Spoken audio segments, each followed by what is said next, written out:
लोकतंत्र का विचार एवं विस्तार पाठ का सही विकल्प चुनिए। तो पहला प्रश्न क्या है, लीबिया के राजा कौन थे?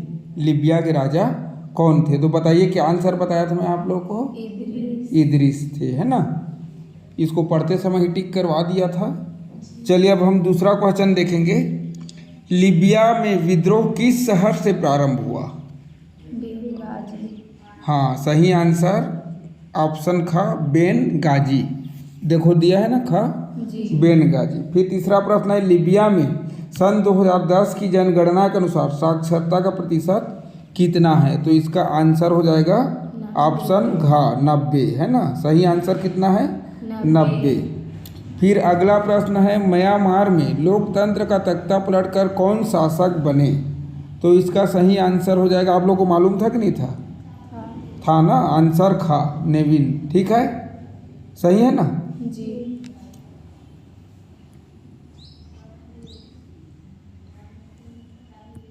और पांचवा हम देखते हैं। पांचवा प्रश्न है, आंग सान सू की को किस क्षेत्र में कार्य करने के लिए नोबेल पुरस्कार मिला? किस क्षेत्र में मिला था? शांति। शांति। तो आप आंसर हो जाएगा ऑप्शन ख, शांति। ठीक, समझ में आ गया सभी को? चलिए अब हम देखते हैं, रिक्त स्थानों की पूर्ति कीजिए। तो पहला प्रश्न है, लीबिया उत्तरी अफ्रीका का एक खालिस्तान देश था। लीबिया उत्तरी अफ्रीका का एक तेल उत्पादक देश था करके, उसका तेल उत्पादक शब्द आया था ना। हाँ, तो तेल उत्पादक देश होगा। ठीक। दूसरा है, वर्तमान में म्यांमार के राष्ट्रपति कौन है?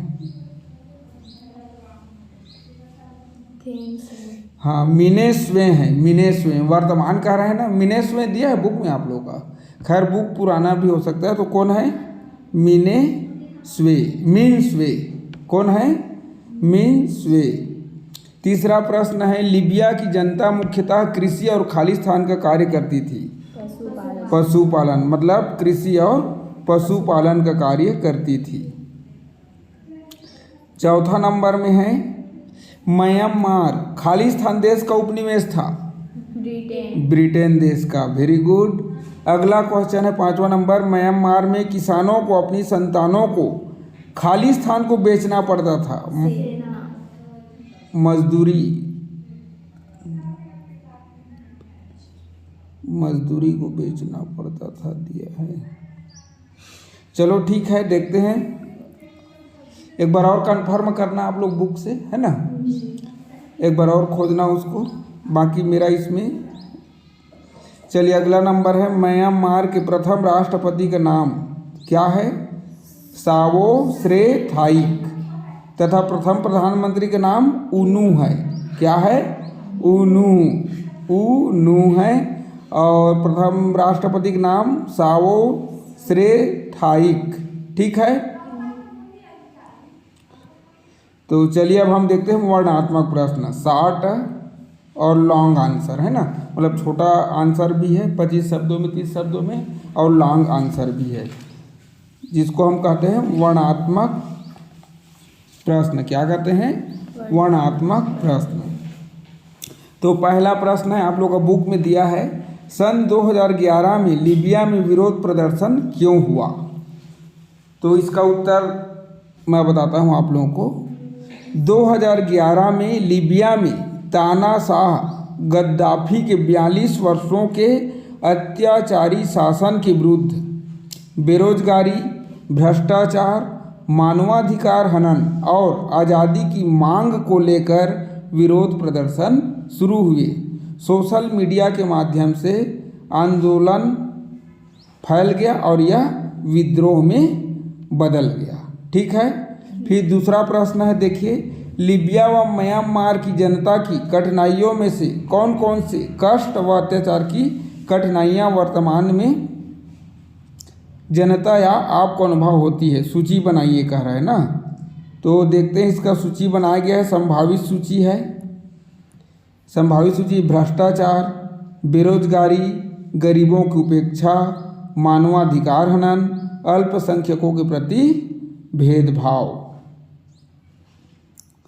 और अगला है इसी में सरकारी व्यवस्था में पारदर्शिता की कमी। पारदर्शिता मतलब एकदम गोपनीय रूप से करना, अभाव है मतलब उसमें एकदम गोपनीय रूप से किया जा रहा है, किसी को पता नहीं चल रहा है, जबकि लोकतांत्रिक शासन प्रणाली में जनता को पता होना चाहिए, है ना।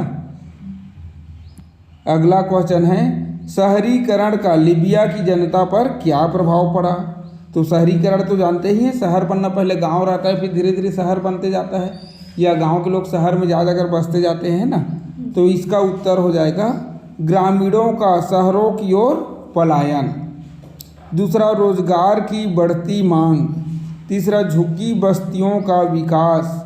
चौथा मूलभूत सुविधाओं का अभाव। और पांचवा है आर्थिक विषमता में वृद्धि। ठीक। अगला प्रश्न है लीबिया में गद्दाफी शासन के विरुद्ध आंदोलन में आम जनता के अतिरिक्त किन किन लोगों ने भाग लिया। तो इसका सही आंसर हो जाएगा पहला पूर्व सैनिक, दूसरा राजनीतिक कार्यकर्ता, तीसरा मानवाधिकार संगठन, चौथा छात्रों और युवाओं ने सक्रिय भागीदारी की। अगला प्रश्न है म्यांमार में सैनिक शासक नागरिकों पर कौन कौन से अत्याचार कर रहे थे। तो उसका उत्तर होगा बोलने की आज़ादी पर रोक। किस पर रोक था? बोलने की आज़ादी पर। दूसरा गिरफ्तारी करते थे, कैसे? मनमानी ढंग से, है ना। तीसरा समाचार पत्रों पर सेंसर। अगला लोकतांत्रिक अधिकारों का हनन। किसका हनन कर रहा था? लोकतांत्रिक अधिकारों का। और विरोध करने पर हिंसा पर उतर जाते थे, है ना। तो ऐसा था। अगला क्वेश्चन है सू की को नज़रबंद क्यों रखा गया था। सू की को नज़रबंद क्यों रखा गया था? तो इसका उत्तर हो जाएगा आंग सान सू की को सैन्य सरकार के विरोध और लोकतंत्र की मांग के कारण नज़रबंद किया गया था, है ना। क्यों किया गया था? आंग सान सू की को सैन्य सरकार के विरोध कर रहे थे वो, है ना, और लोकतंत्र की मांग कर रहे थे। इस कारण से क्या कर दिया गया था? नज़रबंद किया गया था, ताकि वे जनता को संगठित ना कर सके, है ना। अगला क्वेश्चन है गद्दाफी द्वारा आर्थिक सामाजिक उन्नति के बाद भी विद्रोह क्यों हुआ। गद्दाफी द्वारा आर्थिक सामाजिक उन्नति करने के बाद भी विद्रोह क्यों हुआ। तो इसका आंसर हम देखते हैं क्यों हुआ। पहला लोकतंत्र का अभाव था। किसका अभाव था? लोकतंत्र का अभाव था। दूसरा मानवाधिकारों का उल्लंघन। मानवाधिकार मतलब मनुष्यों को कुछ विशेष अधिकार मिला रहता है इसका उल्लंघन किया जाना भी एक कारण बना। सत्ता में लंबे समय तक बने रहना। किसी भी शासक बहुत लंबे समय तक रहते हैं, जनता में ऑटोमेटिक ही थोड़ा उसके प्रति रुझान कम हो जाता है ना।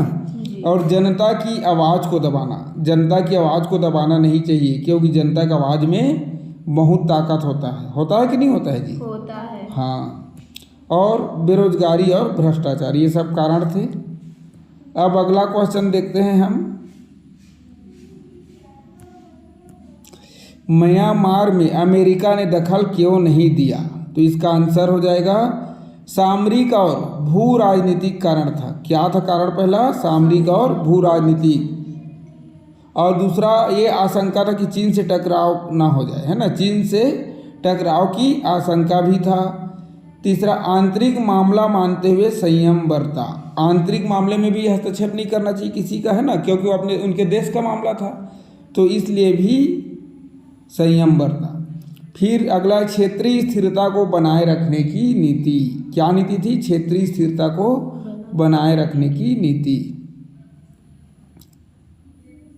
अगला क्वेश्चन है म्यांमार में स्वतंत्रता के बाद भी लोकतंत्र सफल क्यों नहीं हुआ। तो इसका आंसर हो जाएगा सैन्य सत्ता का हस्तक्षेप। किसका हस्तक्षेप? सैन्य सत्ता का। दूसरा अस्थिर सरकारें मतलब अस्थिर मतलब बार बार बदलना, है ना। और साथ ही संविधान का उल्लंघन। किसका उल्लंघन? संविधान का उल्लंघन। और नागरिक अधिकारों की अनदेखी। किसकी अनदेखी? नागरिक अधिकारों की, जबकि नागरिक अधिकारों के अधिकार को अनदेखी नहीं करना चाहिए, है ना। अगला क्वेश्चन है अमेरिका, फ्रांस एवं ब्रिटेन ने लीबिया पर आक्रमण क्यों किया? किसने किया? अमेरिका, फ्रांस एवं ब्रिटेन ने लीबिया पर आक्रमण क्यों किया? तो इसका सही आंसर है गद्दाफी द्वारा नागरिकों पर हमला। गद्दाफी द्वारा किस पर हमला किया जा रहा था? नागरिकों पर। और दूसरा, मानवाधिकार उल्लंघन को रोकने के लिए, जो मानवाधिकार होता है ना उसका उल्लंघन किया जाता था लीबिया द्वारा, उसको भी रोकना चाह रहे थे लोग। और विद्रोहियों का समर्थन करने, मतलब जो देश की जनता विद्रोह कर रहे थे, किसके काम के लिए? लोकतांत्रिक शासन प्रणाली लाने और उनका जो हक है, अधिकार, उसको देने के लिए मांग कर रहे थे ना, तो उसका समर्थन करने के लिए। और अगला, अंतर्राष्ट्रीय दबाव और संयुक्त राष्ट्र के प्रस्ताव के तहत। अंतर्राष्ट्रीय दबाव और संयुक्त राष्ट्र के प्रस्ताव के तहत। अगला क्वेश्चन हम देखते हैं, लीबिया एवं म्यांमार के सैनिक शासन में क्या अंतर था? तो उत्तर, लीबिया में एक तानाशाह गद्दाफी का शासन था। किसका शासन था? लीबिया में तानाशाह गद्दाफी का शासन था, जबकि म्यांमार में सेना का समूह शासन करता था। देखिए अंतर को समझते जाइए। लीबिया में कौन थे? तानाशाह गद्दाफी का शासन था, और म्यांमार में एक सेना का समूह का शासन था। दूसरा, म्यांमार में लोकतंत्र की उम्मीदें बार बार कुचली गई, जबकि लीबिया में लंबे समय तक कोई लोकतांत्रिक ढांचा नहीं था। म्यांमार में लोकतंत्र की उम्मीदें बार बार कुचली गई, जबकि लीबिया में लंबे समय तक कोई लोकतांत्रिक ढांचा नहीं था। तीसरा, म्यांमार में चुनाव हुए लेकिन परिणाम लागू नहीं हुए, जबकि लीबिया में चुनाव की प्रक्रिया ही नहीं थी। तो ये अंतर था। समझ में आ गया? अगला क्वेश्चन है, लीबिया में स्वतंत्रता के बाद भी लोकतंत्र की स्थापना क्यों नहीं हो सकी? लीबिया में स्वतंत्रता के बाद भी लोकतंत्र की स्थापना क्यों नहीं हो सकी? तो इसका सही आंसर है गद्दाफी द्वारा सत्ता पर कब्जा।